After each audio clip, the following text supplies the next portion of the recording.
Hi, and welcome to the THC show. I'm Neil Magnuson, your host. This is the Truth, Hope, and Change show where we try to talk about some of the truths in our world that are fairly upsetting, try to find some reasons for hope and some mechanisms for change. Today on the show, we'll have, as usual, Glenn Wells join us for the 420 session. Jerry Martin will be here for the Martin Medical Moment, and we'll see what we do after that. For those of you who've been following along, we're here at the Healing Wave Cannabis Substitution Program Low Barrier Access Dispensary, and we have been harassed by the city months ago about being here, which resulted in our landlord getting a threatening letter from licensing, which they did not follow up on, mind you, but he still felt that he had to pursue eviction to satisfy the city, to keep him from being in trouble with the city. We certainly do understand that.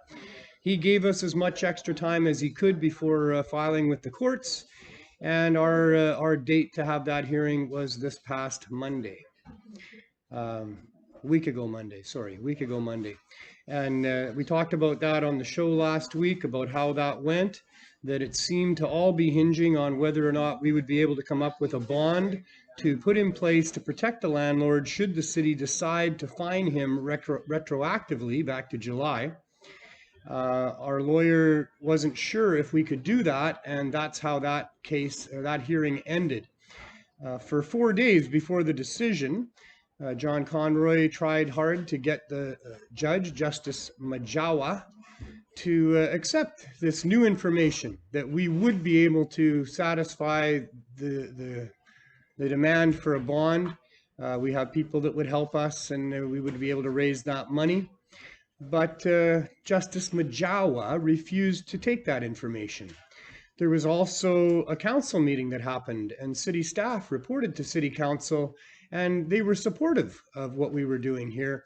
We tried to get that before the judge as well, and again, he refused. There was also a letter from Professor Zachary Walsh, which was extremely supportive. He said that he vigorously supported what we were doing here, that what we were doing here needed to be protected and supported, and that there should be no pressure put on us as we continue to try to save people's lives here and rescue them from the poison drug supply. The judge also refused to take that evidence into consideration. This is a dereliction of duty on his part, in my opinion. He's an adjudicator, a public servant paid to judge this case.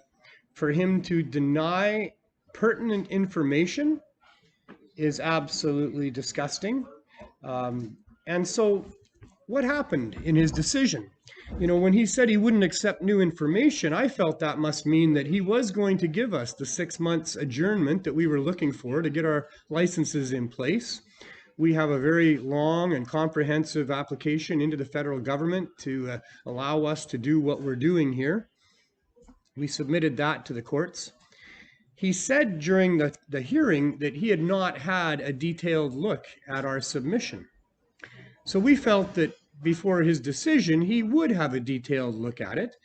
We felt that when he wouldn't accept new information, that was because he was going to give us the 6-month adjournment that we were asking for, and he just didn't need to have any more from our side. However, that was not the case. Justice Majawa said that even though there is some evidence that cannabis can help people suffering from opioid misuse syndrome, that we were coming to court with unclean hands because we had been contravening the criminal code in saving lives here. And he took it upon himself to punish us for that. He gave us the absolute worst ruling that he could have provided, which was that we need to vacate this space 7 days after his ruling. Obviously, that sent shockwaves of horror through all of us here and through our client base, as they've now come to understand that we're being kicked out of here. He did everything he could to stop us from saving lives. He either did not have a look at our submissions to understand what it is that we're doing here, or he wants to kill the people that we're trying to help. I don't see anything else. It's either negligence or malice. But here we are. Our landlord won't be taking action against us immediately on Friday. He has in hand his court order that we should be evicted. And if we were to continue on, he would pretty quickly, to protect himself, need to go before the not before a judge, but he would need to go and contact the bailiffs and pay a bunch of money, and then they would come and remove us. We are going to continue until Sunday, so we're going to add Saturday and Sunday to being open here, and then we're going to by Monday have all of our stuff out of here. We will not stop helping people. We cannot interrupt what we're doing here, or people will be severely impacted in very nasty ways.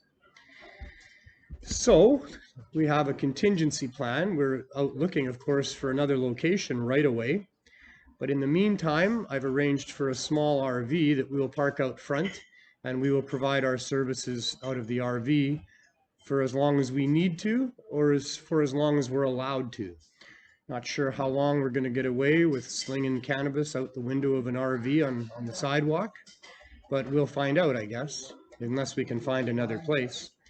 I'd like to add about the decision that the only thing it hinged on during the hearing was whether or not we were going to be able to come up with a bond to protect the landlord in case the city decided to continue to prosecute him and fine him retroactively.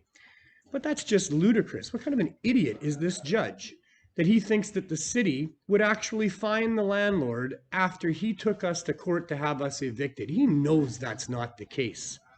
If he had been motivated to try to help us continue helping people, then he would have found a way for that to happen.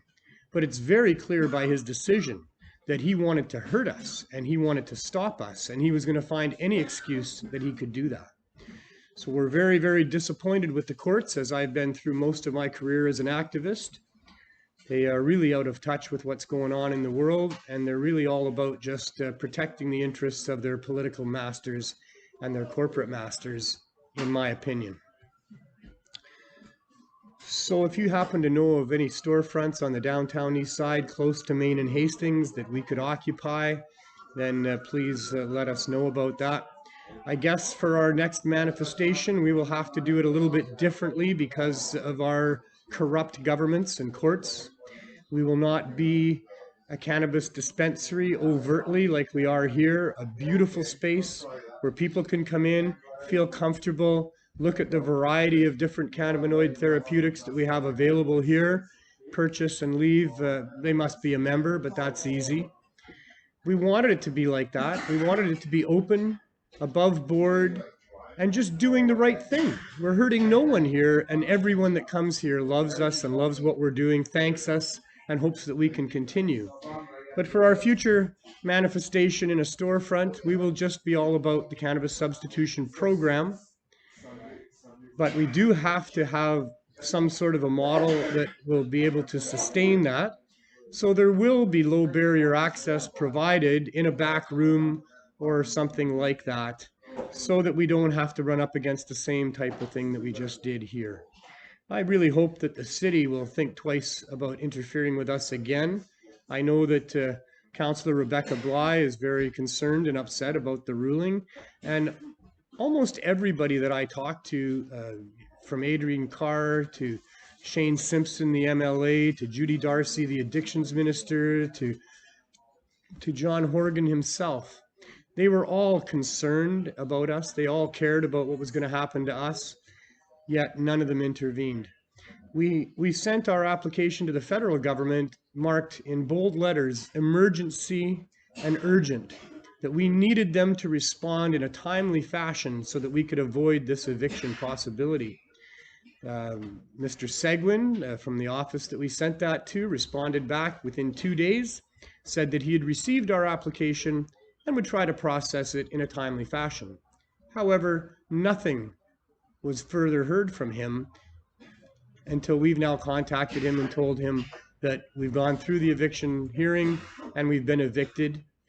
And perhaps he could now respond in a timely manner, sometime before next Friday, for example, and provide us with a temporary ministerial exemption so that we can continue here.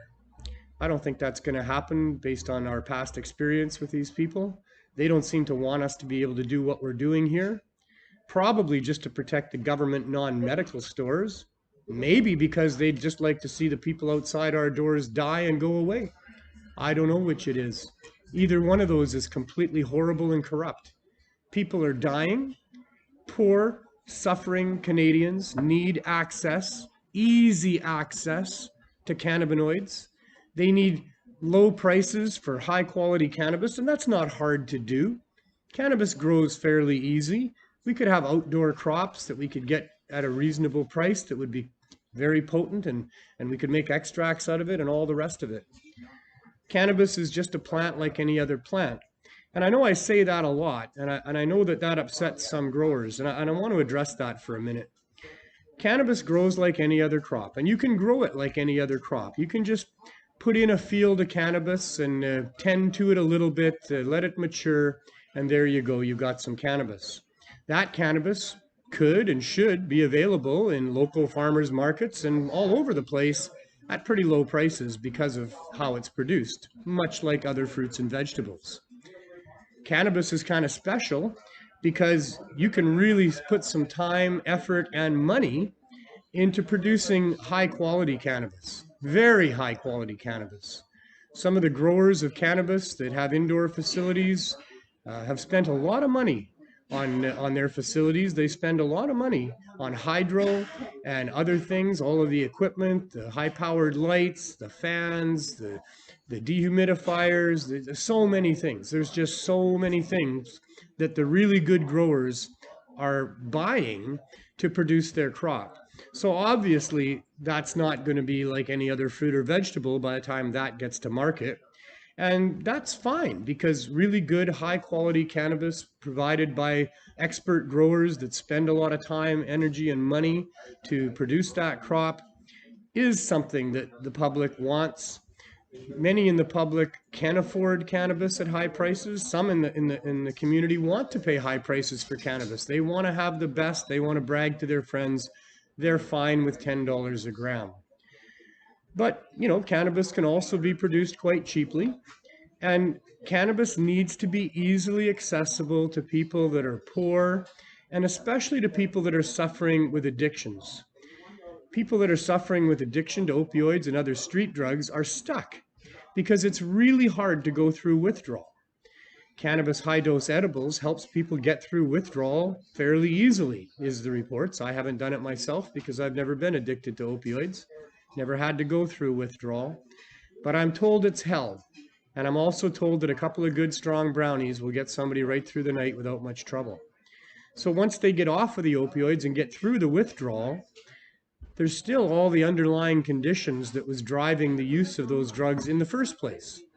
Pain from a workplace accident or some sort of physical trauma that's happened, emotional pain from childhood abuse, sexual abuse, the death of a parent, the death of loved ones, or just the overall shock of how corrupt our world is and how so many people are suffering because of the greed of some. Those people need to have easy access to cannabis, and it needs to be affordable, because if they're going to be now continuing to deal with the issues they were dealing with originally with opioids, they are daily users. They are daily users of quite a considerable amount of cannabis. And at the prices the government's charging, it's unaffordable and unreachable for most of those people. Most of the people that are suffering with physical or emotional pain that's severe enough to cause them to be addicted to opioids have trouble in our world. They have trouble functioning in jobs. They have trouble surviving in a very expensive world. So we need to have what they need for them. A society is judged by how it looks after the less able. And in this case, our society is about to be judged on what it's going to do with those people that are poor, suffering, and addicted to street drugs and opioids. What is the intention of our public servants for these people? These are public servants. We are the public. We have stepped in 3.5 years ago to try to address this crisis because I knew that cannabis high-dose edibles could really help people. I went to city council and asked for permission. I went to the Vancouver Police Department board meeting and presented to them our ideas. None of them could give us permission from the federal government. The federal government wouldn't give us permission. The provincial government says they're not about medical cannabis, even though medical is a provincial jurisdiction, not a federal jurisdiction. And to be honest, from my point of view, we're in the midst of the worst public health crisis in Canada's history. 5 or 6 years now of an alarming number of people dying from a poisoned drug supply. This epidemic of overdose deaths means that all levels of government have it in their jurisdiction to do something about it. And all people have it in their realm of what their responsibilities are to try to do something about it. So I went ahead and did what I thought we could do about it by gathering together my friends, my dispensary owners. 419, roll them if you got them. And we put together a program run by a large number of amazing volunteers who showed up to help, where we gave away cannabis high-dose edibles. And for 3.5 years, we did that out of Vancouver. We met there twice a week. We gave out over 300 care packs, 4 to 5 edibles per pack, a couple of joints. And that led us to here after the city passed a motion to allow it. So anyway, we'll see where we go from here. We'll cover more of this as we go on the show, but my alarm just told me it's right at the 4:20 mark. And so let's change gears a little bit maybe and invite Glenn Wells to join me as he always does and have a 4:20 session. So if you got him at home, light him and join us. There you go, Glenn. Thank you very much. I don't know if that's where you want it or not. Oh, it's fine if I can sit down. See, I can watch myself while we're doing this, can I? Yeah, a little bit delayed, eh? Oh, Is it? Yeah. Oh. That could be confusing. Yeah, that could be confusing. We could maybe do a show of just me sitting with my pot plants watching a delayed version of the show and not saying anything. You know? I'd be like the cannabis version of the fire log. If we smoked enough, maybe the pot plants would seem like they're talking to us. Maybe we yeah, well, no, for that we could do some mushrooms too. Maybe mushrooms. And I was going to say for that it takes at least high dose edibles because you can't smoke enough weed to deal with an opioid addiction, and you can't smoke enough weed to watch pot plants talk to you. Well, there may be some that think differently. I mean, maybe true, but I was just trying to illustrate the point. Maybe you're a newbie smoking one of my joints or something. Maybe. Oh, hey, there you go. There you go, right? Absolutely, there you go. Smoking one of Glenn's joints, we'll put him down. My first time smoking didn't do anything for me. No, right? My second time smoking, I was hallucinating. I was hiding under a coffee table. I was, man. Oh, wow. Yeah, so novice users can see pot plants talking to them, perhaps, if they're using a powerful strain. But the point that I was trying to illustrate is that smoking cannabis does not equate opioids and hard street drugs. No. You can't smoke too much. You smoke a couple of good joints, a couple of good grams, and the third one's not going to do anything more for you. It's a waste of your money, basically.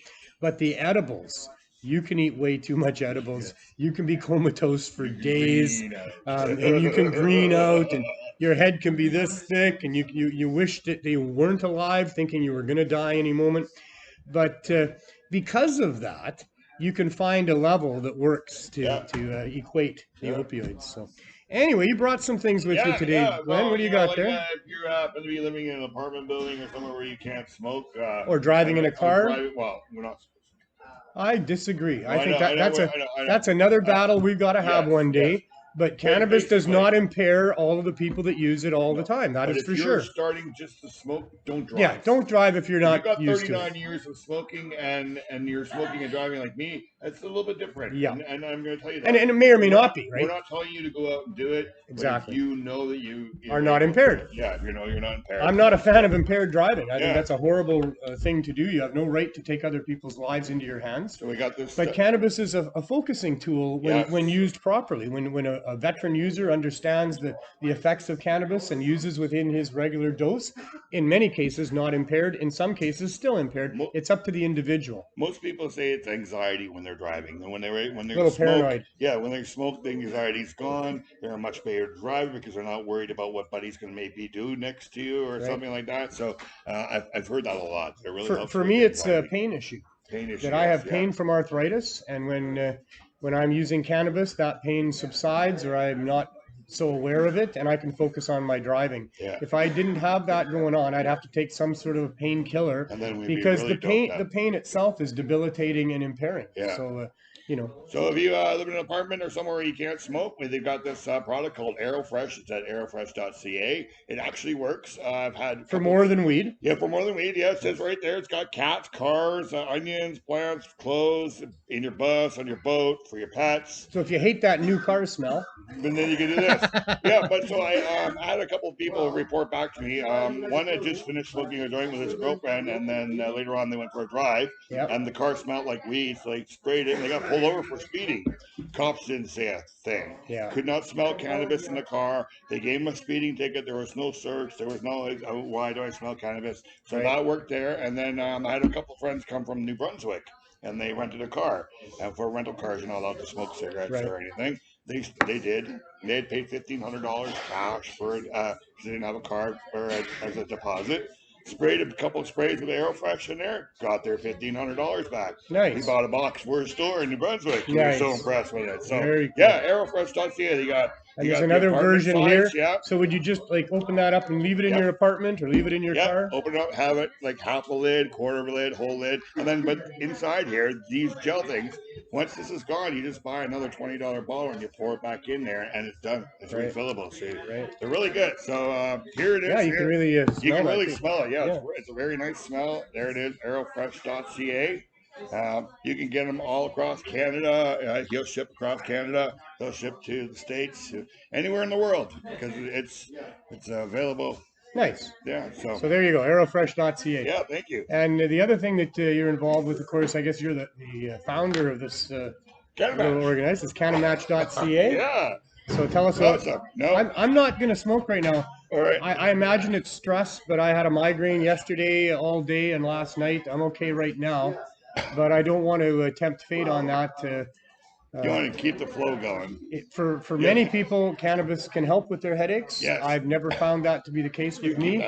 It kind of aggravates it, so I really don't want to do that. So here I am in the 420 session, and I'm only letting you smoke weed. And Neil is smoking weed. Okay, so my mom, and let's see, Andrew, he's probably smoking weed over there, and Sal's probably got something going. I know John's probably smoking weed. My mom has migraines. She's had brain surgery for her migraines. Right. She has a headache almost every day. Right. Until I gave her some CBD, and now she buys CBD all the time. She uses it as a normal medicine, and her swelling has gone down in her hands. And this lady has never ever used any cannabis product at all.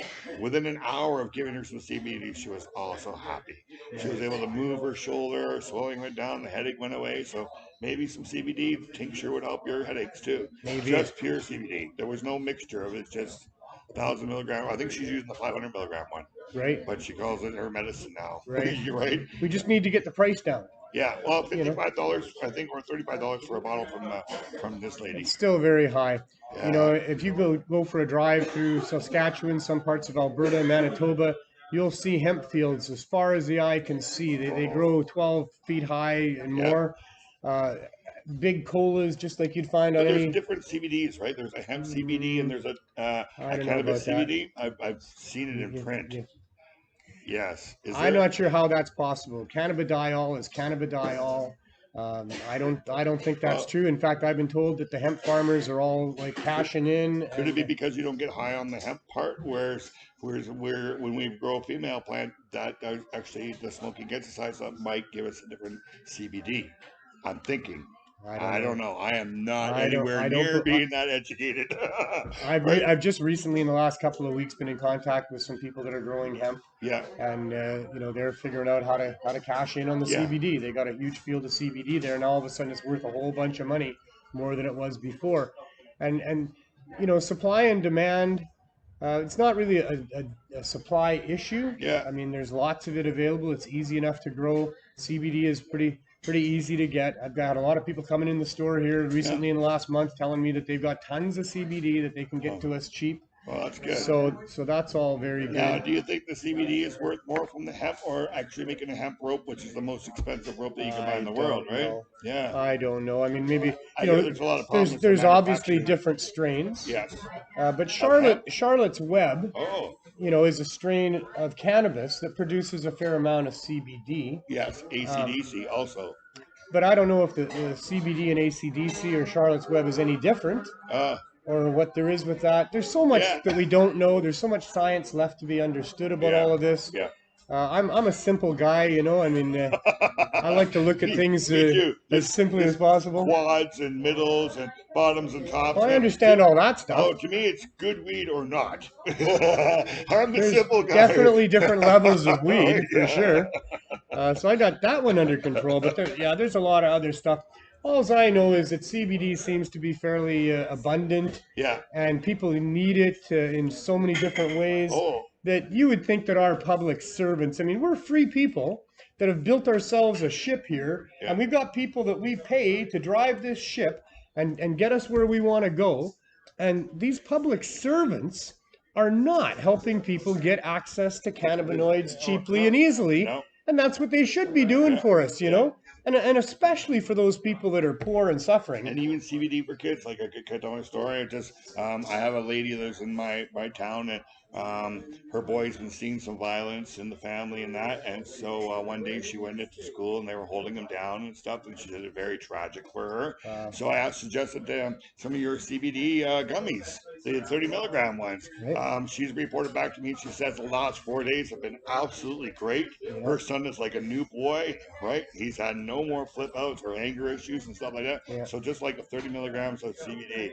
And there was somebody else on the post saying, "Oh, you shouldn't do that for children," but a lot of people were backing them up, saying there's nothing wrong with this. Yeah, This yeah, is what we're supposed to give them some pharmaceutical. whoever you are out yeah. there, if you're watching this, I mean, you're okay with kids having like Ritalin and other pharmaceuticals, opioids even. I mean, know, oh right? my God, they're willing to give kids all kinds of potentially toxic synthetic pharmaceuticals for whatever's wrong with them. But oh my God, watch out for that natural CBD Yeah, because that's never hurt anybody. And in fairness, it's because they were never educated about it, right?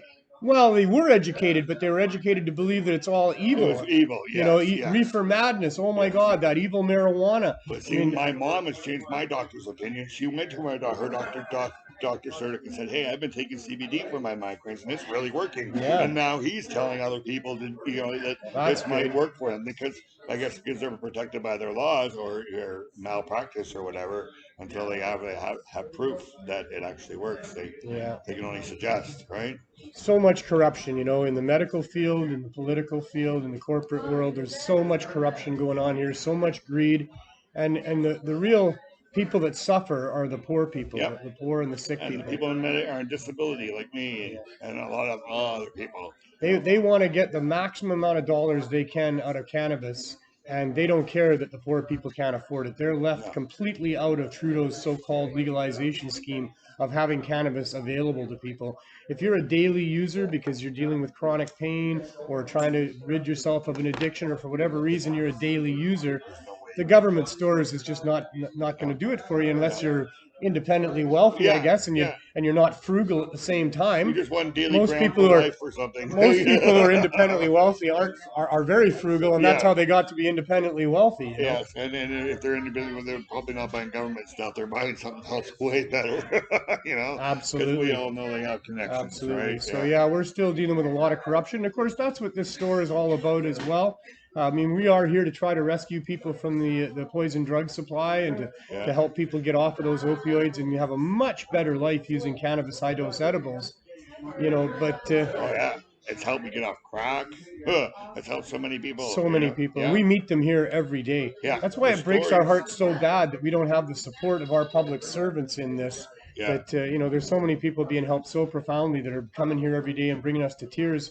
And we're now supposed to tell those people that we can't do this? Yeah. That's just disgusting. Yeah. Well, anyway, Glenn, how was the 420 session? Was that good? Good, yeah. Almost got to the end of the joint? Yeah, almost got there. I need some help from you. Not today. Not today. Everybody's got to do what they do for themselves. Everybody's a different unit. Go check out airofresh.ca. All right, and CannaMatch.ca. Yeah, CannaMatch.ca too. Yep. All right. Check us out next week and see you where next we're week, at, because we probably won't be in this store here. It'll be fun. So that brings us to the Martin Medical Moment, and this is a segment of the show where we like to talk about the pursuit of access to medical cannabis. Obviously, the whole show's been about that for a while now, because that's front and center, such an important issue, and we're in the forefront of trying to fight for that. And another fellow that was in the forefront of trying to fight for that for a long time was Jerry Martin. Jerry was a dispensary owner in Whitewood, Saskatchewan, a small town of about 1,000 people. And he decided to try to give back and help the people in his community. He saw what was going on with other medical dispensaries in other places, and he started to put together a medical dispensary for his town. He was very successful at that. He was operating for about 4 years and had over 1,000 members in a town of 1,000 people. Obviously, some people were coming from other parts of Saskatchewan to come and take part of his services. But when Trudeau got in and legalized weed, he also went about using taxpayer dollars to shut down the competition, and that was the medical dispensaries right across Canada. So Jerry got a letter from Health Canada telling him to cease and desist his operations, which is an impossible ask by the Health Canada. A dispensary owner would be dealing with a number of people that are using cannabis for their severe medical conditions. And a dispensary owner who's been helping people like that, in the case of Jerry, for 4 years, it's an impossible ask to have him turn his back on those people, just like it's an impossible ask to have us turn our back on the people that we're helping. And that's true for every dispensary owner that I've ever met out there. They become very invested in the health of the people that they're helping and in getting those people what they need for their conditions. So upon being served that notice and continuing on, Jerry was arrested. His shop was closed down. He had his personal possessions seized. And that was almost 4 years ago now, and he's still fighting that battle. So, Jerry, come on in, my friend, and let's see where you're at this week. Have you changed your mind at all from your last message to me? Yeah, I changed my mind. Okay, well, I'm sort of happy to hear that, but I want whatever is best for you. Yeah. You know, you got to do what's best for you, too. I talked to my lawyer again there. So Yeah. So he's going to appeal Sean's decision. Okay. That was right. So what we're talking about there is at Queen's Bench Court in Alberta. There was a case there. Mr. Howell was arrested for helping a couple of people get access to medical cannabis, and that resulted in a constitutional challenge. The challenge was won, and many great provisions within that judgment, talking about low barrier access and all that kind of stuff. But Mr. Howell continues to face those charges and the possibility of fines and penalties and things like that. And you're kind of in that same boat, right? yeah. So section 24.1 or something, some kind of clause in there where they're, if you win, then they can charge you again. I'm not sure if they charge you again, or I'm not sure how it works, but it's bullshit. You're not off the hook. But you're not, even though you win the constitutional challenge, you're not off the hook yet. Right. So say if I won and they did that to me, and then we lost, my lawyer would ask for a reduced sentence because we won the constitutional challenge. Because we won already. Like as if there should be any sentence for somebody who risks themselves and their possessions to go and help people get access to cannabis.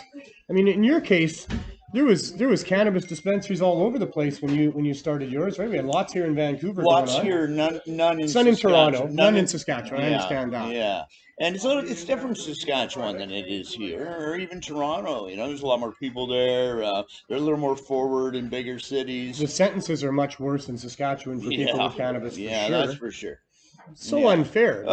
We did say this new crown has a different point of view, though, than the other crown. That's good. So I don't think I'll be getting the $600,000 fine in the 3 Well, they already years. took that much of your property and stuff, didn't they? What I did ask him yesterday, though, is he said they would if they did it this way, they would have to treat everybody fairly. All right, they can't charge, this to one person, that to another person for the same crime. Makes sense. So my question was, am I going to get all my shit back? Yeah. So I guess we'd sue for that or figure something out. My hopes is that we win and they just go away. It's legal now. Maybe they've got a different avenue. Plus, it's going to be great for them in the end, anyways. They're just going to make more money on more taxes. So I don't see what the problem is. Well, we don't think that low barrier access should be taxed. No, I don't. Medical think cannabis should not be taxed. either. We can't be putting taxation onto the products we're selling and put that onto the people who we're trying to help that barely have enough money for the hit of meth that they're going to get, right? But there will be licensing fees and other ways Sure. for them to make money. Well, and as an owner-operator, I Yeah. mean, we certainly pay our fair share of taxes and Yeah, all good that kind of practices stuff. standards and things We like employ people, for example. I mean, how many Later. people do you have working for you? that. Depends on the week. But overall, I mean, Basically, well, most things for it depends on which company it is. right. Well, we have, like, for example, here Like at the dispensary. at the dispensary, I yeah. ran everything myself. Like, You had nobody else working there? No, I ran everything, man. Wow. It was insane, I dude. guess. That was mad. I Plus, know. I'm making ID cards, and I'm talking to doctors, and It would only happen because you're hyper as hell. Yeah, I operate better that way, you know. Yeah. But it was mad. So, but I did have helpers. Crystal was a longtime secretary. Shannon. And then Dylan, he was really awesome. Dylan Piccolo. So you did have some other people involved Yeah, that here and lost there. that But the opportunity. majority of them didn't want to stick around too long. They were a little paranoid. Right. Yeah. Of course. Yeah, so Here we've got about a dozen people, 10 people, I think, in all that we provide. They come in and volunteer, but we remunerate those that want to be remunerated. We make sure that they're able to continue to volunteer every day or to work every day. I mean, it's you know, remuneration for work is not volunteer necessarily, Yeah. but the spirit of it is volunteering. Yeah. And just that, you know, we feel that we need to have reliable, good people. And so we wanted to make a model where we were compensating people for being here so that we could have good people here all the time. You got to remember, in Whitewood, Saskatchewan, it was very few people knew anything about cannabis to begin with. Right. So it was you know, this many years later, a lot of people know a lot more about cannabis. You know, bud tender courses and things like that you can take now. So back trying to find employees back there that knew about cannabis it wasn't an easy situation. Right. A couple of years down the road, it became easier after people got educated. Of course, but yeah, because in small town Canada, there's not a lot of overt cannabis stuff going on at all. I certainly found that out on the Freedom Tours, that in small town Canada, the cops are pretty much on top of everybody that's there. Everybody knows everybody. You don't really get to do much. I mean, there's some rooms growing plants that nobody knows about in some of those towns. But there's usually not a dispensary. There might be a head shop, and even then, sometimes it's not run by anybody that knows cannabis. And they were all scared. When I was going on the Freedom Tour starting in 2006, I'd go into these little towns. Someone there would put on a little, you know, house meeting for me with the other people there that might be interested. And they were all scared. Anybody that had a little room growing somewhere, they couldn't tell anybody. No. You know. No. So, yeah. I took a different approach. Me too. Yeah. This situation is completely unpalatable for me. I'm all about freedom, right? That's what happened to me. My dad was a bit of a bully. I love him. He did the best he could. He did what he thought was right for me.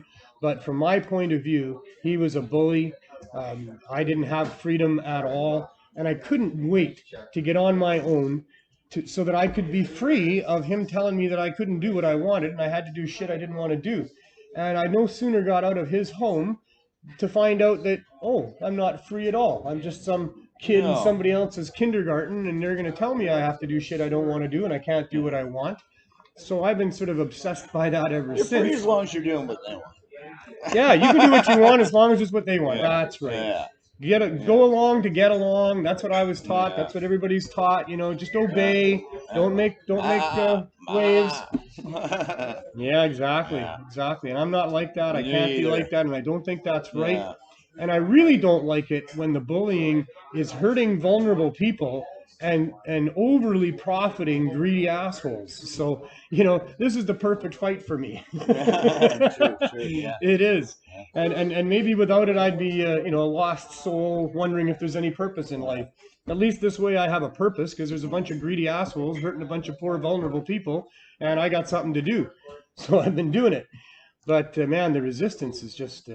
it's terrible. I mean, I'm looking at you and what you've been through. I've been following your journey throughout this, and man, oh man, it is tough. And here too, you know, I've had a headache for a couple of days. I was having headaches before. All this is because this is very, very stressful. It's not stressful helping people. That's awesome. No, that's great. That's incredibly awesome. But when you're facing eviction, when you're being shut down, when you can't get the license that you want, when you can't get public servants to give you that piece of paper with a signature on it, that is very, very frustrating. It drives me nuts. I mean, sure, there's the greedy corporate assholes hurting the poor, vulnerable people, but we're supposed to have public servants in between protecting those people. And our public servants are not protecting those people. They're protecting the greedy corporate assholes. So, yeah, that's why I'm a little frustrated by it, you know. But it is what it is. We understand the history of all of this. Cannabis was a fantastic commodity for thousands of years amongst all these different cultures throughout history. So valuable for so many things, for its fiber, for its medicine, for everything. And then we had a big campaign that started back in the early part of the 1900s to protect the interests of those people that could get patents on things. And cannabis became the enemy because it provides all of this benefit. And Jim Carrey, how you doing, buddy? So, yeah, so it really is a sad situation that we've been living out the whole reefer madness thing, and still today there's people like Justice Majawa and other people who think that cannabis should be put down and people shouldn't have access. Make sure you're pronouncing that correctly. I don't care if I'm pronouncing it correctly. You know, I'm supposed to have. How can I have respect for a judge who's going to not properly judge what's going on here? You know, Like he wouldn't come down here. I don't think he looked at the evidence. There's no way. There's not made mistakes. No. I apologize for interrupting. No, it's a perfect interruption. He obviously did not look at the evidence. He obviously did not do his job to judge properly. Did John appeal it? Well, I'll tell you, I talked to John about that. First off, he says that an appeal would not prevent our having to vacate by Friday. The landlord still has that order, and he could still get that enforced. Secondly, it was really clear from the demeanor of the judge that he was not going to support us. Like I said, if he had been motivated at all to try to help us help people, he could have found ways. It was easy. Our landlord did not want to evict us. Our landlord's lawyer stated in court that we had not breached anything to do with our tenancy here, that there was no reason to evict us, except that the city said that they would go after him if he allowed us to continue to exist without a license. And there again, I want to clarify, not the whole City Hall, just one department of City Hall. The councillors passed a motion unanimously to support this, and Rebecca Bly has been good about providing us a great letter of support and contacted me today and said how upset she was about what's going on here with this, and how it's very, very disappointing for a large amount of people, not just in City Hall, but in provincial politics. But, one guy in the licensing department, Mark McClellan, started it all. In the end, he had nothing else to say, and he wasn't harassing the landlord or anybody else. But when we pushed the city prosecutor to give us some assurance that the landlord would not be prosecuted, he provided a letter saying that he was not willing to deviate from the city's policy of going after the landlords and the operators of illegal dispensaries, even though we are quite far removed from the illegal dispensaries that they're concerned about, in that we're providing low barrier access and trying to do everything right. I mean, we've not deceived anybody in all of this. We've just tried to be as upfront and above board as we could be.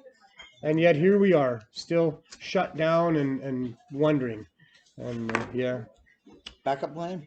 Well, sure, we got the backup plan. Number one, we need another storefront. And I think that we can, if we don't disclose that we're a dispensary, because I guess we're not going to be a dispensary quite like this. Private club. Yeah, we'll be a private members club in our new manifestation. And anybody who walks in through the front door will not see a dispensary. They will see, they'll see us dispensing for free the high dose edibles that we give out to people as part of our program. And the rest will have to keep behind a curtain or something. It's so wrong. I wanted to do it this way because this is the right way to do it. There's no need to hide behind a curtain. There's no need to try to deceive anybody about what's going on here. We're proud of what we're doing here. We should be able to do it overtly, not covertly, but we're going to have to go a little more covert in how we reemerge. And in the meantime, I've got an RV being supplied to us that will allow us to park right out front, because we want to be right where we have been. We've got 1,700 people have signed up since we've come here, and we want to be right where they can find us. And then somewhere within a block or two radius, we'll hopefully find a storefront, and hopefully we get to use that RV for a while. If not, we can also drop a C-can, an office, container unit, somewhere right close to here, and operate out of there for a little while.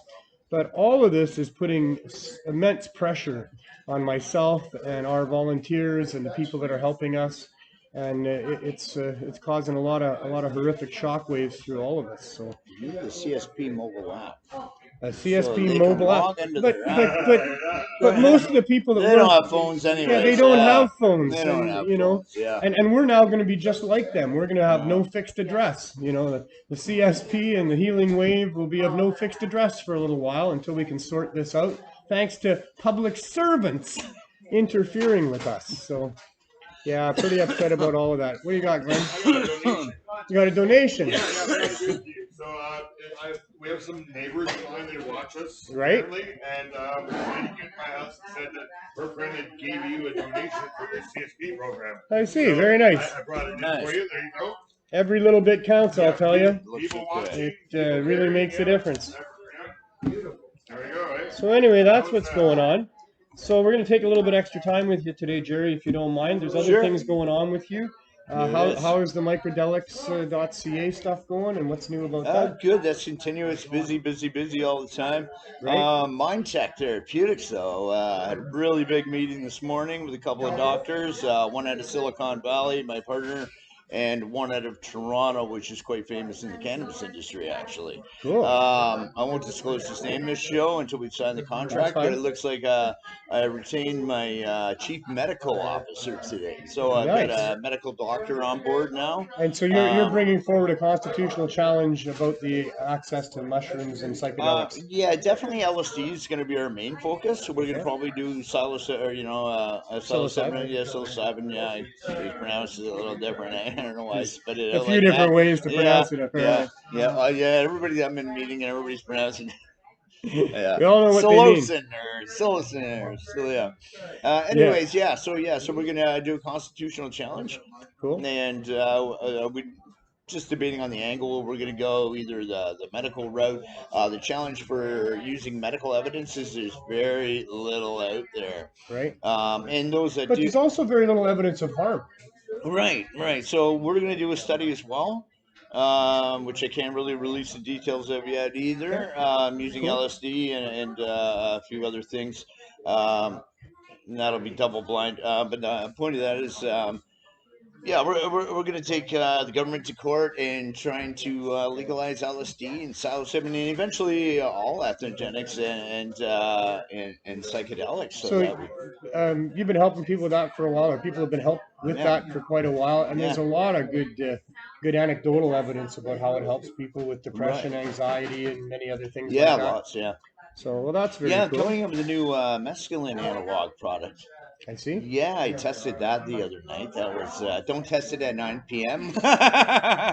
Didn't sleep for a while? Oh my God, I could not sleep for the life of me. I see. Yeah, but it works. I got to test these things at different dose levels, including high doses, just in case somebody takes a high dose. We need to know what's going to happen. That's true. And that's good. I'm glad I prefer you're to doing do those things myself. Yeah, excited to have that happen. And we got a new 20 microgram bottom tap today. That came out today. Yeah, so you get in 20 mics instead of a regular 100 mic tab to go. And is it microdelics.ca that puts people in touch with you for that? Yeah. Very cool. Back to your court case for a minute. You actually have a date, don't you? Yeah. So April 24th to 26th, we'll do cross-examinations. And that'll be in Saskatchewan, probably in Regina? Yeah, in Regina, yeah. Okay. So that's a little ways off, but time goes rather quickly, so we'll see how that all goes.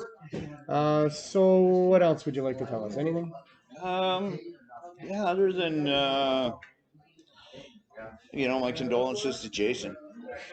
Jason's family. As well. Yeah. That's a really sad loss for our community. We don't know why yet. There's going to be an announcement coming up. We're told now next week that'll clarify some of the issues. But yeah, it's really sad that we've lost Jason. He was a warrior trying to get people the right to grow their gardens, and we succeeded. It wasn't just Jason; it was a whole bunch of people. Yeah. But he was certainly. I gotta say, even though we had our differences, shoot, man, that guy created, and Johnny B, they created a huge community together with you guys did, that, that we've lost the last little bit, or at least it's just not the same, It's not the same now. Yeah, it's not the same. And we had Jody Emery on the show last week, and, Yeah. and actually a couple of weeks ago as well, and she was talking about how they're going through it right now. They're being threatened in their lounge. I mean, they've been there for over 20 years. Never had any problems, no complaints from anybody in the public. Just a wonderful space for people to go in and consume. And yet, public servants deciding that they need to protect somebody have decided that they should stop her from doing what she's doing. So I'm not sure who they're protecting, but it's certainly not the people that she's been helping with that place, or that cannabis culture has been helping for all this time. It's an icon, and it'll be very, very sad if they get shut down as well. And she was also talking about how we seem to have lost so much of our community. The COVID thing knocked out 420 last year, looking like it's going to do the same thing again this year. And I don't know that we ever get to come back like we were with 420 again. And that was a huge rallying point for so many activists. I'm looking at mid-June for the COVID thing. And that's from some inside medical doctor information. I see. Well, that would be nice because I learned some shit today. I mean, here in BC, we've been okay, sort of. Yeah. The numbers are up considerably, and it's actually quite concerning. But the numbers are still, at least now they're telling us a little more about where it's happening. I think they're going to at least have, sorry, I shouldn't have said it would be gone, but they should have an antidote or some kind of vaccine. I don't trust those people enough to shoot me in the arm with anything. I don't like the whole idea.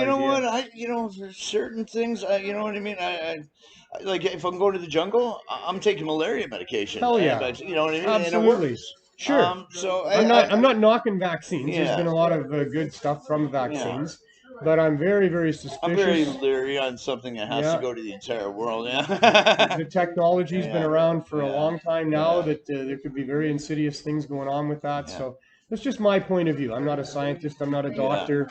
I like to look at trends. I like to look between the lines at what they're saying and what they're doing. Yeah, I'm definitely looking between the lines on this too. Very concerning. I'm not a conspiracy theorist guy, but there's a lot to see here. There's a lot of coincidences that I think there's more than just coincidences going on. You know how like the rich corporate greedy assholes seem to always benefit, and the poor disenfranchised people seem to always get the brunt of things.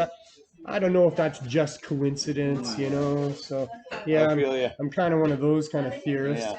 Another thing with the COVID, I don't know about masks. There's conflicting reports about whether they're good or not. I mean, I think probably they might provide some protection, but if you're social distancing or physically distancing, then you don't need the mask on. If you're all by yourself walking down the street or driving in your car, you don't need the mask on. I had to wear a mask to go into Staples last night, and then I had to wear a mask to go into Walmart last night. I carry one with me. I put it on when I need to as well. If I was going to be involved with large groups of people, especially indoors, and especially if you can't physically distance, then I'm sure I would wear a mask. But it's definitely healthier, and I see it as as a good option. Well, there's pros and cons. That's my issue. It's not all good. What I don't like is it's everybody's distance. There's no communication's gone, right? The division that it's causing between people is one of my bigger concerns. And I think that's one of the big things they want. They want people separate. They want people depressed, and they want people controlled. They're a lot easier to depress. If you got them real depressed and real down, then you can give them a little treat, and they're good. Right, and that's how you control people. You give them a little treat every once in a while, and everybody's And you said you weren't a conspiracy theorist. I'm not. I'm a reality theorist. Absolutely. That's been said and used by our historians. Right? I don't know how this COVID thing came to be. That's another question. But in looking at the responses of governments as to how they're using it to control people, to get things that they want, that's very concerning to me. And how they're going to treat us in the future. We're so far deep in the forest here, we can't see the path out of this yet. or where we're going to end up if we find a way out of it. So, yeah, anyway, enough about the silly COVID thing. So, anything else, or I send you on your way? The COVID's got me. I want to go down to Peru and get that going now that I'm allowed to get it going again. But again, and now they've got a big thing of dengue fever going on. We're not going to be done with this one before the next 2 or 3 come along, and then they'll be Yeah. overlapping, and then I'm not sure how we're going to be handling that. We'll all be in hazmat suits or something if we ever do dare to venture out. Well, eventually, I'm sure We'll have to we'll feed make ourselves antibodies. intravenously. Yeah. You know. The Trump package. You ever see the Trump care package that he sends everyone? Have you ever seen? You gotta get a YouTube video of that shit, dude. Oh yeah. Oh yeah. The Trump care package. It's like, you know, like the pre-packed army shit, you know? Oh yeah. But it's some nasty shit, man. Yeah, you gotta check it out. You gotta see it. It's worth. At least there's humor, you know. I suppose. Well, the lady that's doing it, it was fucking humorous. Like, I felt bad for her, but she's like, "What the fuck is this?" And of course, it don't look like food, right? It's probably not a real care package that's being sent out by someone. Is it? Assuming he was doing his new, instead of food stamps, they were going to send out these, you know, deliveries. It might even be true. And plus, you know, it's a good way to keep everybody separate. They don't got to go outside anymore. All right. All right, I don't want it to seem like conspiracy. It was just a video. I miss a lot of my friends who haven't come out of hiding for the last several months, and I've lost some friends who don't like my particular opinion on things. I'm really sorry about that. I have not let it affect me. Just trying to do the best I can. Unless, I mean, there's things I can't. It bothers me, too, that I have to let it affect me. I got to do the lineups. I got to put on the mask. I can't find a bank branch. The TD Bank, like, it's only like 1 in every 5 or 6 that are open still to this day. Thank God mine's open again, which is funny. Makes no sense to me. Like 6 months later. They closed down like 75% of their branches, and they reduced the hours on the ones that are left open. Well, all that's going to do is gather more people in a shorter amount of time trying to do their banking. How does that make any sense? You know, I mean, I'm sure it makes money for the banks because they don't have to open the branches and have as many people doing that. You can see the big push to get everybody going online for ordering food, for ordering everything. Businesses you walk into, they don't want to take your cash, you know. No, they got little thingies there. Yeah, no cash. You got to stand there and look at a screen instead of talking to the person. I don't use them myself. I go. They know what I want where I go, anyways. I get my car washed once in a while at this place, and they stopped taking cash. You know, somewhere around June on First Avenue there. Yeah, I go there. Just good guys. So I mean, and for what, you're sitting all by yourself in your car? What, are they afraid they're going to catch it off the cash that you put into the cash thing? Couldn't they just like take the cash and set it aside for 24 hours? And nobody, no evidence people are catching it off of hard surfaces like that anyway. They got no place stealing any cash. That's true too, eh? Right? Yeah, if it's all on card, that makes it a lot easier. So that's another reason why businesses and corporations want to do that. Good for the credit card companies. Do you know what that guy does that owns American Express? He builds entire trains in his backyard. He's got a train set in his backyard, but they're tracks and entire trains, like straight up. Yeah. Wow. Yeah. If you got the money, why not? Set, man. Yeah. So. Yeah. All right. Well. I don't know what to do about the whole thing. We're just going to take it joint, one day at a time. Thank God for weed and weed people. You know, the ones that haven't divorced me are still keeping me sane. Yeah. You know, and sanity is important because we're close to losing it, all of us. So. Make sure you measure this. But it doesn't matter what side of the issue you're on. We're all close to losing our sanity about this. People say stay safe. You know, as people are leaving, stay safe. I always say stay sane. Is sanity. That's harder and more important, you know. I mean, not much good being safe if you're insane, you know. If you're going to be safe, you want to have your sanity with you. Yeah. So is Landlord still here? I think so. See if he wants to come and visit me for a few minutes here. All right. All right, Jerry. Thank you so much, sir. Carry on, carrying on. Deal with it. He's coming. He's coming. I was going to have a guest today that we had arranged, but he has not responded in the last couple of hours, so not sure what to say about that. I hope he hasn't had some terrible accident, but I've had a few guests do that. That's why I don't announce who my guest is on the show before the show, because there was a couple times early on in doing this show where I didn't get the people on there that said they were going to come on. So I thought, well, I'm not gonna promote people coming on when they don't come on. But Landlord has been on the show a couple times. I think he even hosted the show one time when I was the guest. I seem to recall that back in the early days. And Landlord has been around for a very long time on the downtown east side here. He's one of the elders that everybody looks up to. He keeps a lot of people out of trouble and helps many, many people along the way. He's been the Grand Marshal at our cannabis or marijuana, global marijuana march, sorry, easy for me to say, for a long time, out in front leading the way. And he's been a really good supporter of us here at the Cannabis Substitution Project and now program. So come on in, Landlord. Come have a seat. We'll call it the Landlord Show from here on in. Hey, I know you always wanted your own show. hey, Neil.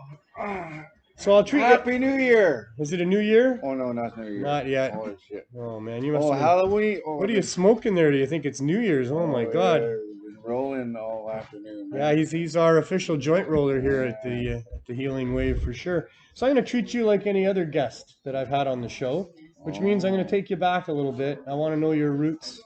And you got some very interesting roots, don't you? Many moons ago. I lived on these streets since 19... But before you lived on the streets, Oh, where were you born? in a hospital. You? Really? Yeah, me too. So in some hospital somewhere you were born. Oh, no, I used to be royalty. It's New Westminster. Oh, okay. Yeah, So Royal Columbian. No. No, you weren't born in the Royal Columbian. Oh, yeah. Oh yeah, I you think were? so. Yeah, Royal Columbian Hospital. I've been smoking one too many. As it should be. So you had a bit of a rough time as a kid growing up, yeah? Oh, yeah, I lived on the streets. So at what age did you... Pull myself out Well, no, what time did you start living on the streets? at age 12. Okay, so you did have a couple of years before birth and streets, Well, 6 years. but they weren't fun years, eh? Survived. Because you ended up on the street. Yeah. So, Georgia Street Viaduct. yeah, you lived under the viaduct for a while? Still attended New Westminster Secondary School. I see, while living under the viaduct. Did you graduate? No, grade 11 and a half. 11 and a half. Yeah. And so what did you do after that? Went to New York City. And you lived in New York for a while. And then I shipped me to school in Hawaii. So you went from New York to Hawaii. What did you do in New York? Missionary work. Missionary work. Yeah, Cool, cool. And you had some good success doing that? How long were you there? Oh, yeah. 28 years. 28 years you lived in New York.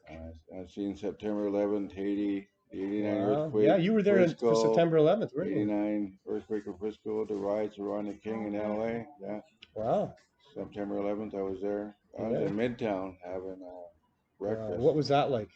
Well, I was going to think of going to the towers that day. It was a nice sunny day, and I didn't go. I just stayed home and did laundry by his house having a late breakfast. Right?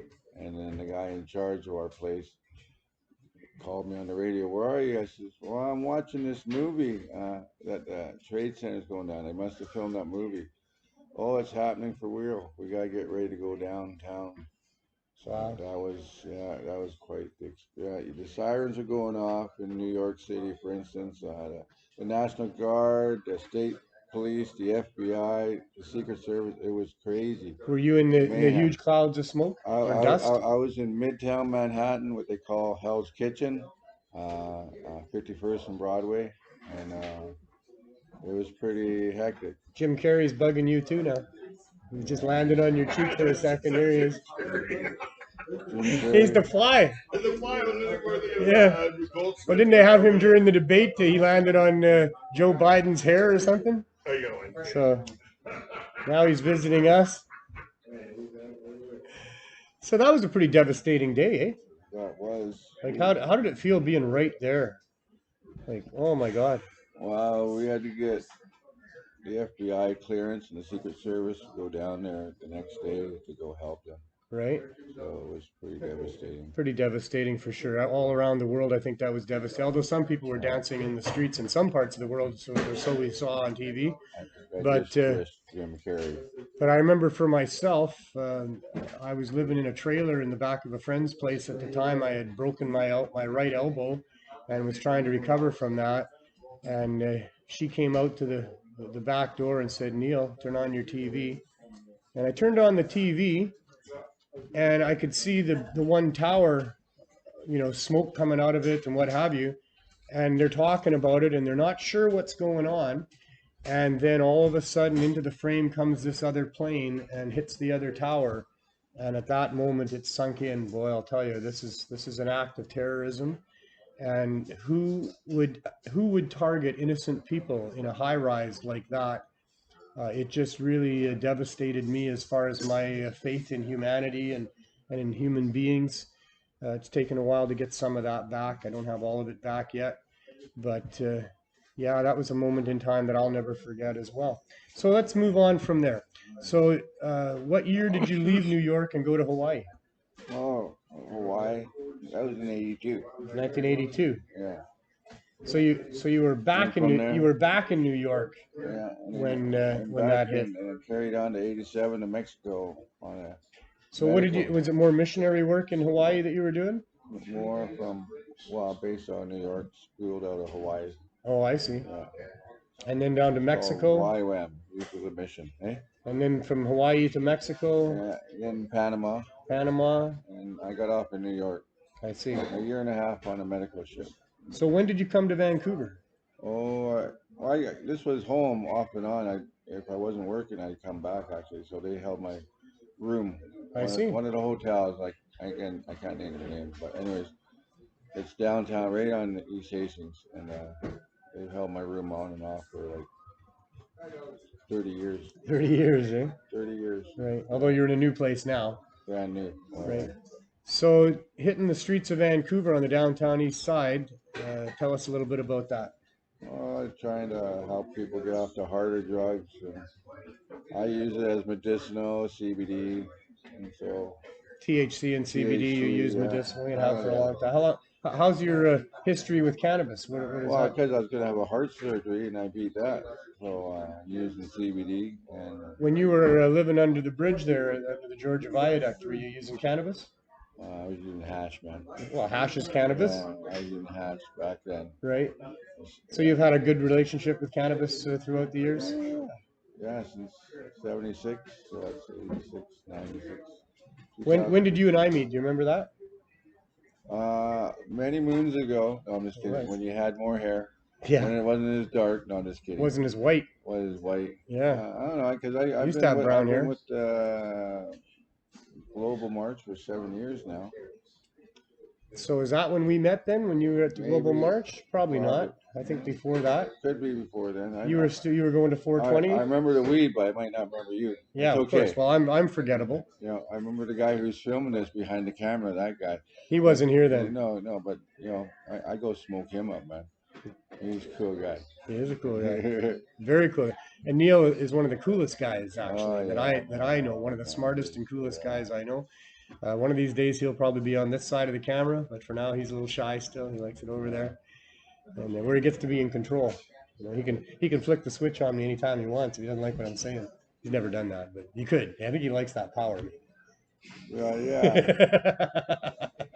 I don't know. I don't think so. He's such a gentle guy that he probably never even occurred to him that he could shut me off if he wanted to. But he likes. It's all the truth. We're just talking truth. All the truth. This is a clear, active demonstration on video of the efficacy of the program. Everything I say is not the truth, but it is truthfully my opinion of what is the truth. So, not right all the time, but try to be right all the time. This demonstration is the truth. Oh yeah, for sure. Like this is the opinion part of that demonstration to a degree, but the CSP the demonstration itself. I can cut over there right now. I don't want to. Yeah.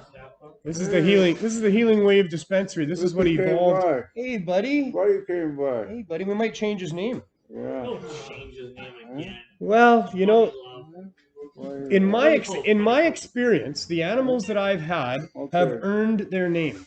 I would have them for a little while, and then they would just, oh, well, that's obviously this, right? I mean, they're doing that all the time. That's what their name is going to be. In this case, Little Buddy was just what I was calling him all the time, and Buddy, Bud, Mr. Buds, Mr. Butter, all that stuff, you know, kind of fits with a pot shop. But he is a ninja. This guy is incredible. He's still just a kitten, but he's starting to figure out his power. I mean, he jumps at me once. He waits till I wake up, which is very nice. I appreciate that.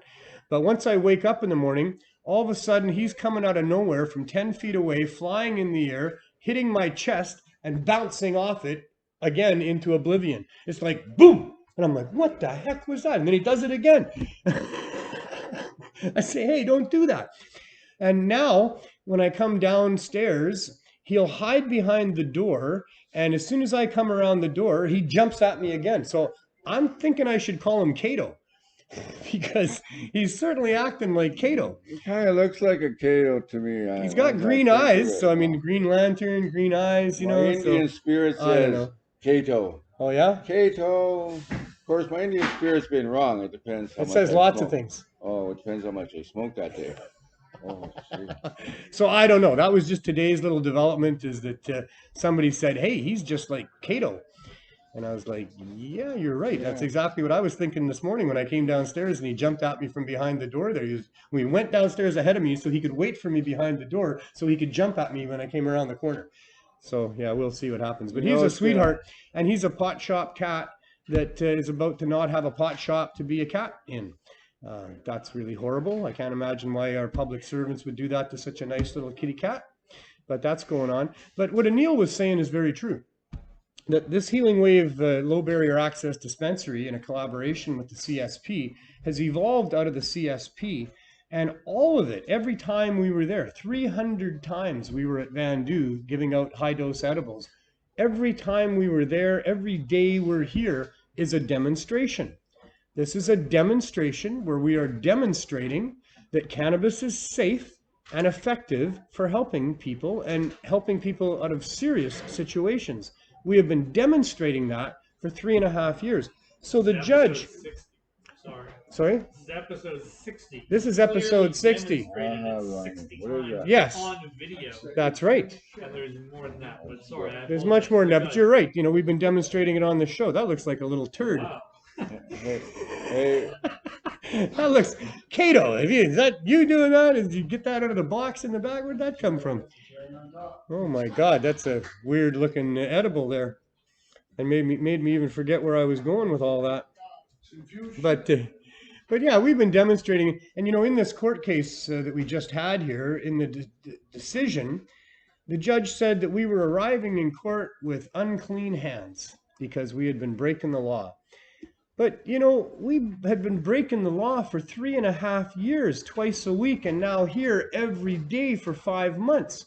And we've been breaking the law because the law says we can't help people stay alive and help them get off of opioids with high-dose edibles.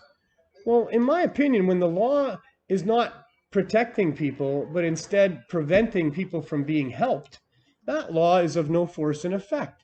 So I don't think my hands are dirty at all, except that we've been working hard. I've been working hard for a long time, and usually if you're working hard, you're getting your hands dirty, but that's a different kind of unclean hands that they're talking about than that. And I would think that my hands have been washed by the successful demonstration for 3.5 years that we've been doing this for, that the judge should not see us as having unclean hands. It should see the government as having unclean hands, because they're trying to prevent us from saving people's lives. So whose hands are really unclean? Ours, or the government that's trying to do that, or the courts that are trying to do that, or the corporations that are lobbying and spending money to try to prevent us from being able to help people?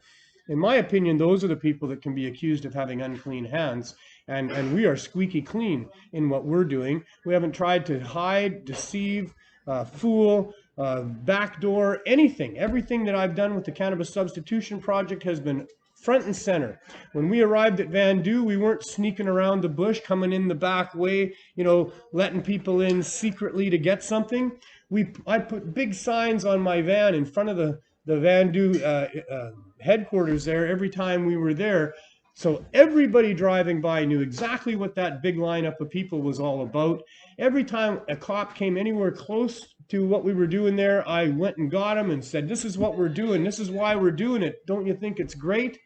We weren't trying to hide. We weren't trying to deceive. We were not doing anything that would cause us to be unclean.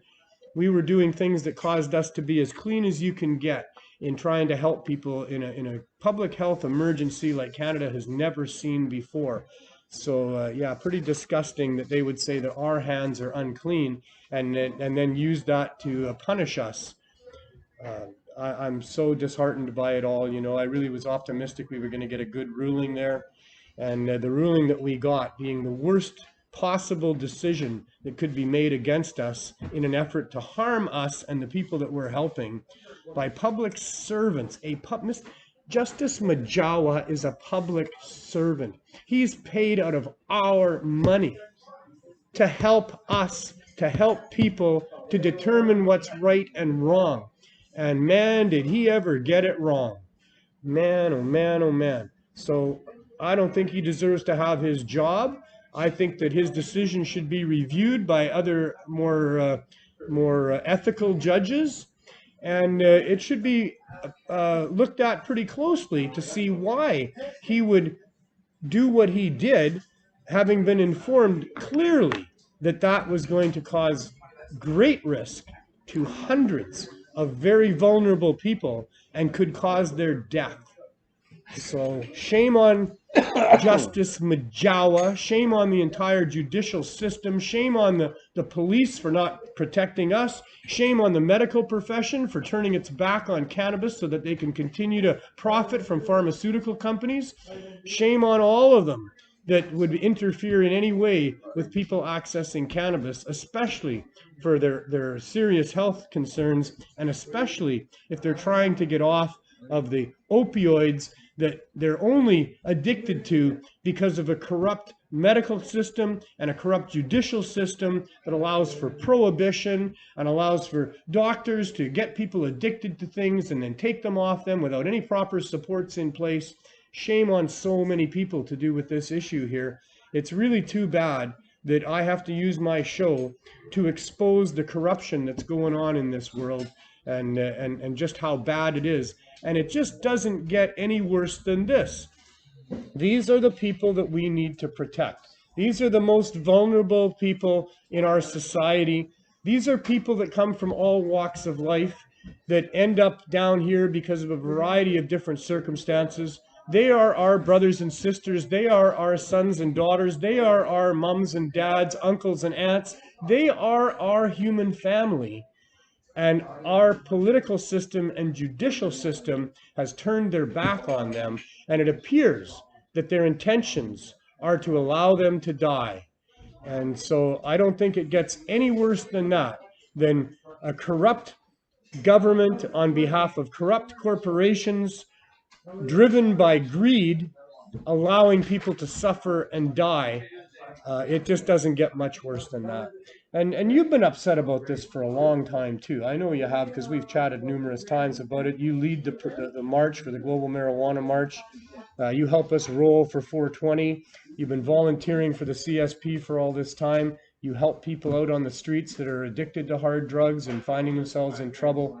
It's got to bother you quite a bit as well, eh? Yeah, I know. The governments can be very hypocritical. You got to realize that. They've been doing that for decades. They have. They're very well at it. They don't like competition, And of course, as an Indigenous person, you have all of that history to reinforce the corruption that's involved here as well. Yeah, I don't want my land back. You don't want your land back? Like an old I didn't think you ever gave it up. That's why we call you the landlord.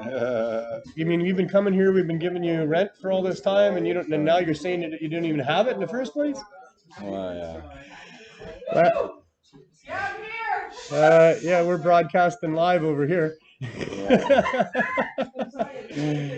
It's a fun place at the Healing Wave. We're very busy every day, and a lot of happy people come here. They're very happy when they get here. They're even happier when they leave.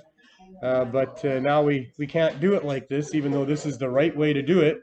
We're going to have to do it, I guess, out of an RV for a while, and then into a storefront that'll be, it'll be still as good for the people, the members that we have, but it won't be out in the open like it is now. They'll have to feel like they're doing something wrong because they'll be shuffled into a back room. All of this is just absolute ludicrous. I can't believe it. I'm in shock. I don't know what to say. But the courts evicted us based on no good reason whatsoever. The reason that was used, we had the answer for 4 days before the decision, and the judge wouldn't accept that new information, and that seemed like that was all it was resting on. And why he would refuse to take that information that would have saved our program here and saved our low barrier access dispensary tells me that he's either acting on behalf of the greedy corporate assholes, or he is malicious in his own personhood, that he doesn't like cannabis. He maybe doesn't like that John Conroy's been successful as a cannabis activist lawyer. Maybe instead of looking at the submissions that we put into him about how we're helping save people's lives here, maybe instead of that, he looked at my show.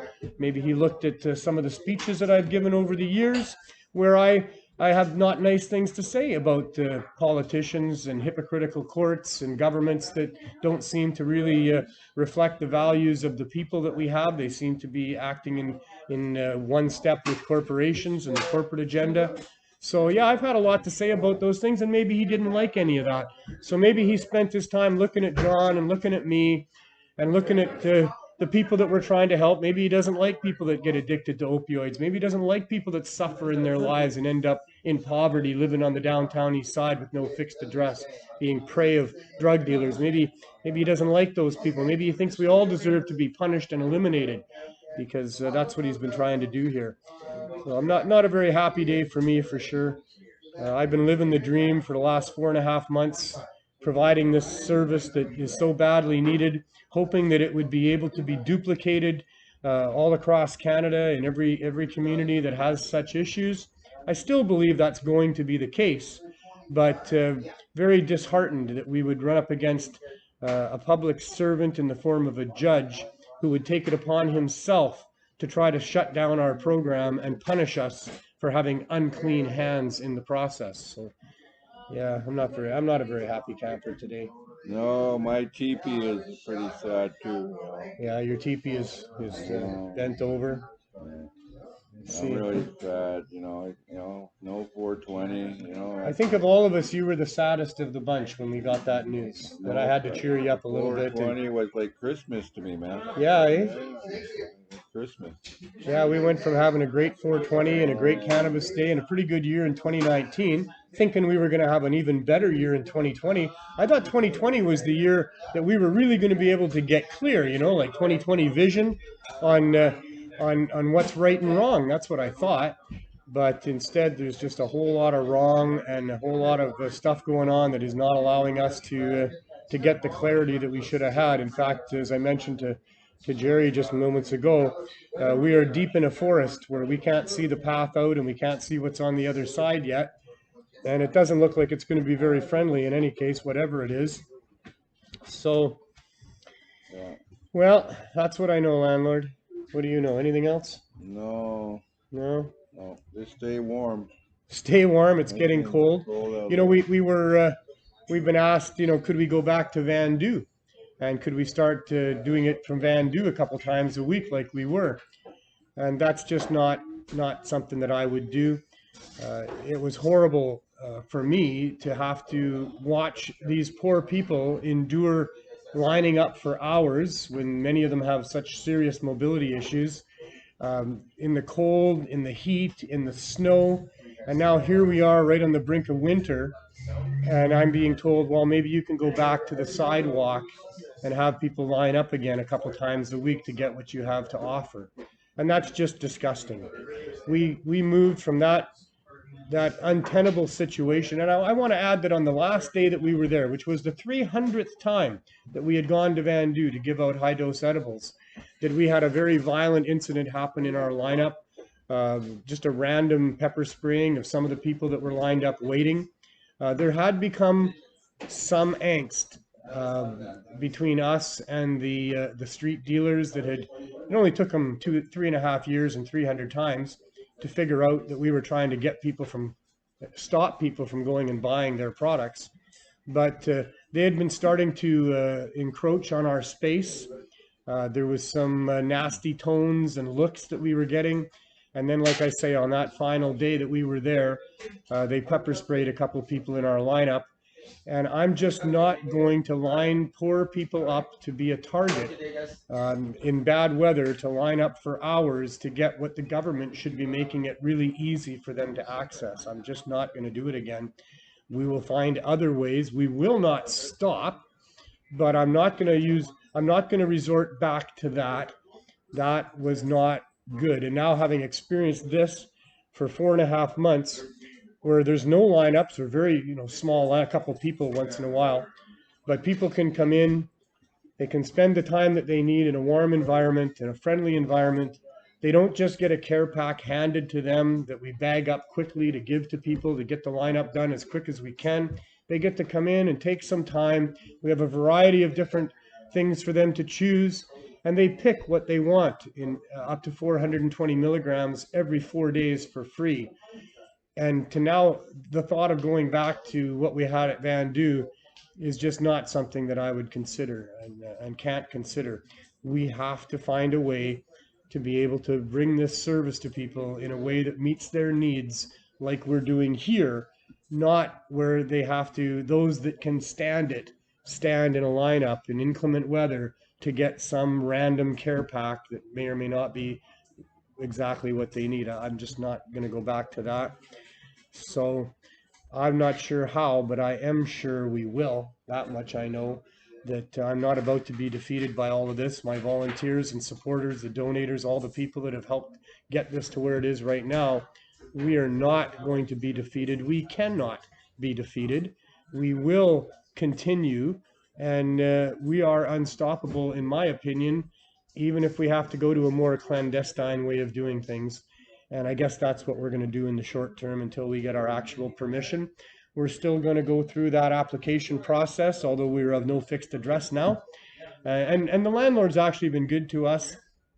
He's going to allow us to continue to use this address on our application and may give it back to us if we get that license. We're not sure. By that time, we will likely have found another space. We're optimistic here. We're all a bunch of optimists. We believe that not only is this not much of a setback, but it's going to prompt us to go and get a space that's even better, that would allow for a consumption lounge, that would give us more space to be able to do what we do, because we are quite crowded here. So we're really hoping that we can get a bigger space, a space that maybe has a kitchen so we can produce our high-dose edibles from the space and other things like that. And if we find that space, then we'll try to change the address on the application. An application that we're optimistic is going to be approved, because how can they not approve of what we're doing here? How could they possibly say no to us, these public servants, and just completely reject the life-saving work that we have demonstrated so clearly for so long is so effective? The studies that are produced because of our project by Dr. M.J. Malloy. Another thing, the judge said in his decision that there was some evidence that cannabis might be effective for helping people with opioid misuse syndrome. That's just ludicrous. This is supposed to be a judge who's supposed to be up to date on things. That jury has come in a long time ago. Cannabis is effective, can be effective for most people in getting through withdrawal and in substituting the other harsher substances. So he's wrong about that.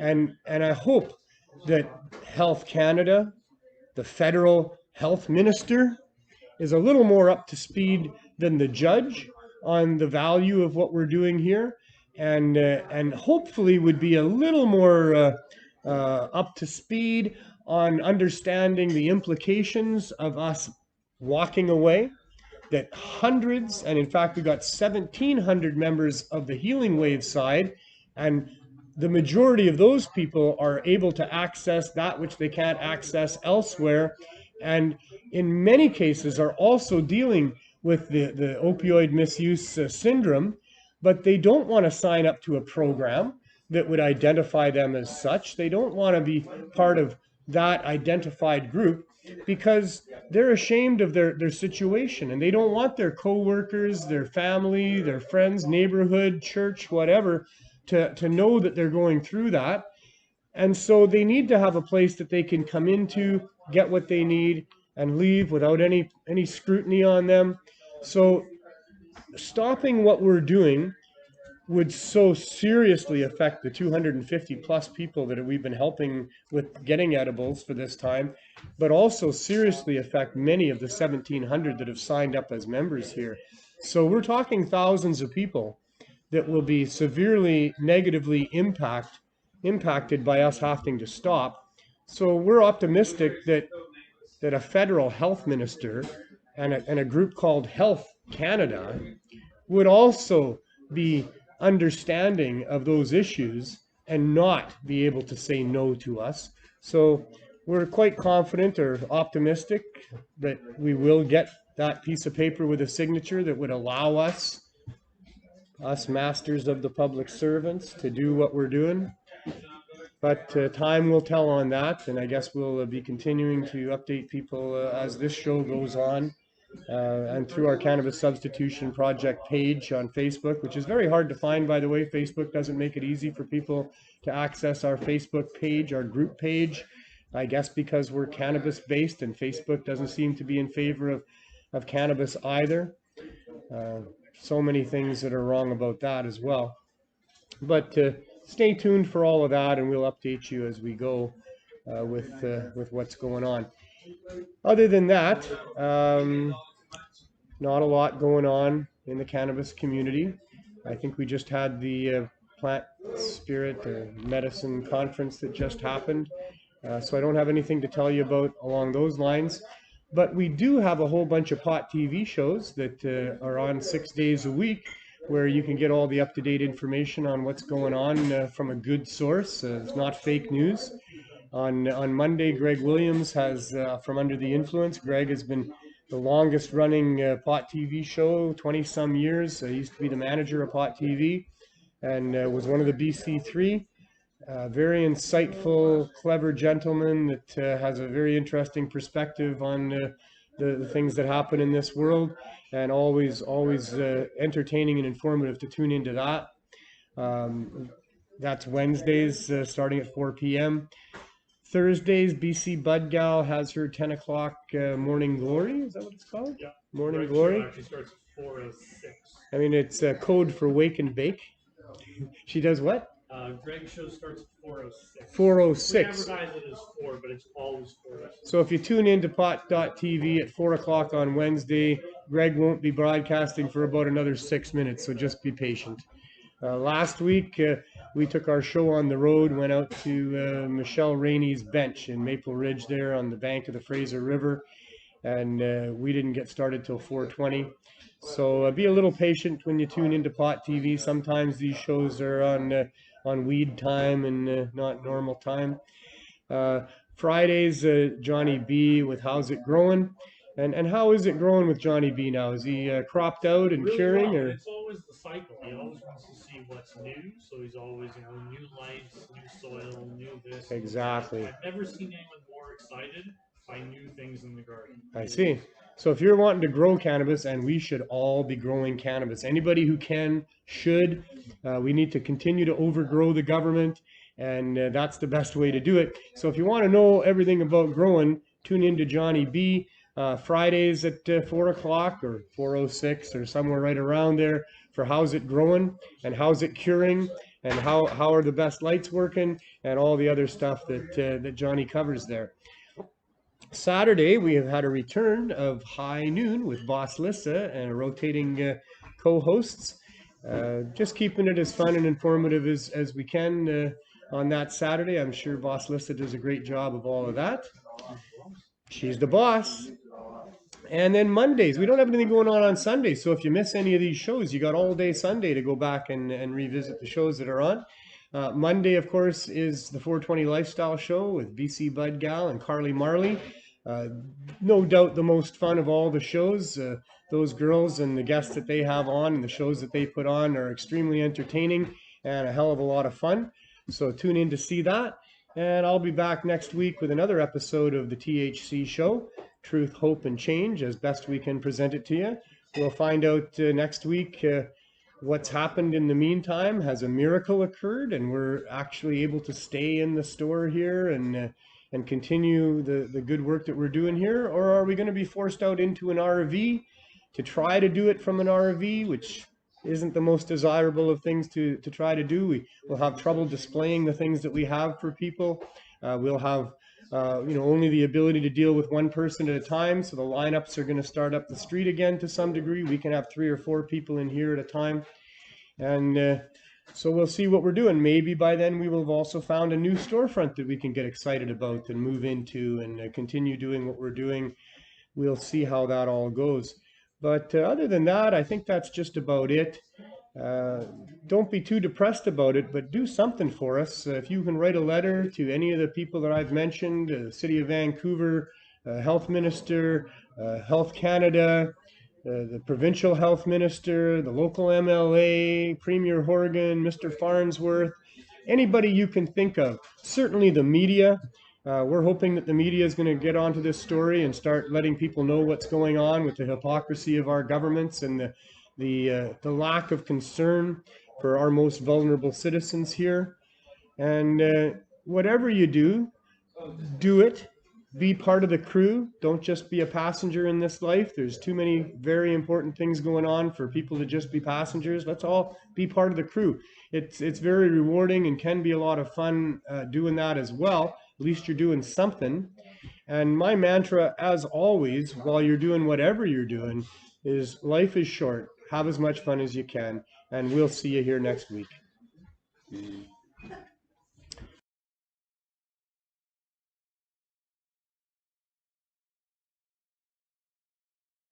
Are we still banned on YouTube? I'm Marijuana Man. Welcome to From Under the Influence. If they had weed, guaranteed they would make money. That's the only conclusion I can come to, is they don't have any weed. Because people are still going to buy it, for God's sakes. People actually like weed and want to buy weed. And a huge number of people have no choice but to come and buy it from you, and still, you can't make money? Holy fuck. Now what? What are you going to do to us now? When I was even at a very young age, go, wow, like, why would this be illegal? It is so much fun. Outlawing laughter and feeling good? Yeah, laughing. Thanks for joining us. See you next time. Peace. And fun. Mayor Kennedy Stewart's voicemail of the City of Vancouver. I'm Carly Marley. Oh, and I'm BC Vidal. Sorry. We are going to be doing a phone protest. Did you want to get stoned? Would you like a dab? A bonger?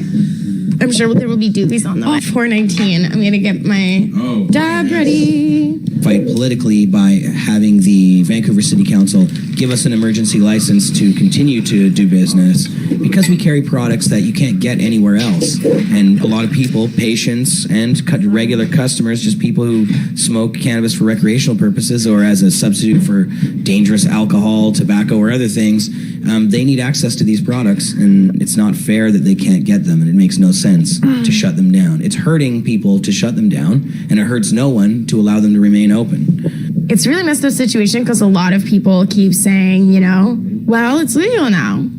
I'm just sad. I've been there almost 2 years. The amount of people that come in with such positive words and impact, it's just a sad day right now. I don't know, it's a community. It's more than just the marijuana industry. It's more than just making that money. Yeah. The jobs are there for them, but we just are being forced to close. The mayor had an opioid task force open hearing, and we went and presented the information that shows that dispensaries literally save lives. The more dispensaries that there are functional in areas, the more that opioid deaths come down. We've been applying for licenses again and again and again, and they refuse us. They won't even give us the proper form to it. And yet somehow other people are being given a license. Yet whenever we ask, the licensing process is closed. I think we should start making some phone calls. Yeah. I'm going to do a dab so I can be nice and high when I call the mayor.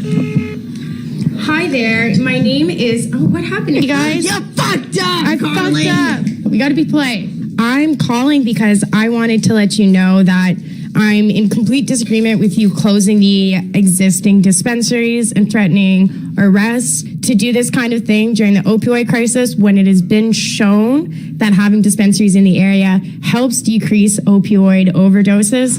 It's just crazy. It's such a waste of taxpayer resources, all the people that you're putting out of work, and I urge you to please allow dispensaries to get emergency licenses so that they continue to operate. Thank you so much for your time, and I hope you have a good one. Wow. No, wait, you said, and I hope you have a good one. So, one down. You guys, now it's your turn. It's like, beep, beep, beep. I'm just calling on behalf of the whole dispensary shutdown. I'm just hoping you can please reconsider your decision and give emergency licenses out to the community so we could all stick together. Thank you. Have a good day.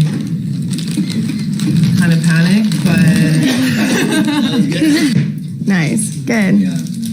I would hope so. Then you're all warmed up for your bong rip. Ew, ew. What flavor are those? Oh my god, oh my god, oh my god, oh my god. No. I was not expecting that. Is it good? Yeah. Oh my god, I literally feel like I'm gonna pass out. This is so fucking gross. Just look at the lollipop. Just move your hand for a second. Here, wait, I'll bedcam it. What? What?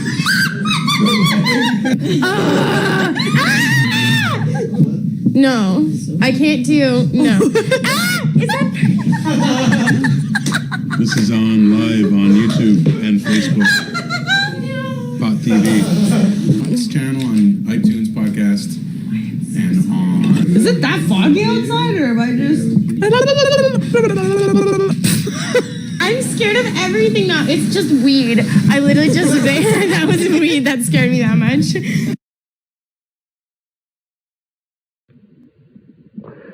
Hello there, first-time viewers. Welcome to Pot TV.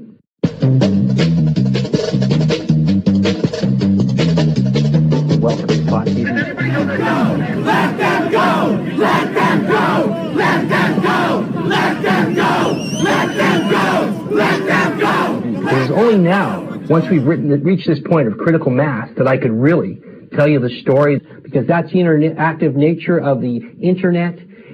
Pot TV is an internet video-based site. We've had over 6 million shows watched. We get about 10,000 shows watched a day. Shows on growing marijuana, medical marijuana, politics of marijuana. And at that time, most magazines or books revolving around marijuana were prohibited literature. From cookbooks to grow books, books about the cannabis culture, mushroom books, even psychedelic books. The mass injustice being done where millions of people in this country are being scapegoated, having their rights and their property and their leisure time and their privacy and their freedom of movement all stripped away from them. And they pulled me off the line. They pushed me down and put me in handcuffs. And they locked me in the paddyway. This is what it's all about. A little green plant. You, the taxpayers, are being asked to subsidize a war on a little green plant. I know it's scary and difficult and frustrating, and politicians are a fraud. Try and change that and be a voice of truth. For many, many years, decades. In 2001, Canada legalized marijuana for medical purposes. Pot TV news flash breaking story, July 9th, 2003. I became leader about 9 months ago. You have how many locations, and how long have you been serving the people of the community for? Well, I started in 2004. Because as long as you're not hurting anyone else, as long as you're not causing any harm, then why should you be dealing with police or prisons or agents of the government? A former DEA agent and author of Powder Burns, Cocaine Conference on the Drug War. In the media often, and the media reports uncritically all too often. I saw this video and I was like, whoa, man, seems like there's something to this. Join me weekdays on Pot TV. We're going to be doing a new show here on Pot TV. On Pot TV, Healing Wave combines poetry, music, art, video clips, and photographs. With a variety of interesting guests who are involved in the medical cannabis movement. It comes on air at 4:20. Cannabis indica, or Indian hemp. It was tasted by the priests on sacrificial occasions.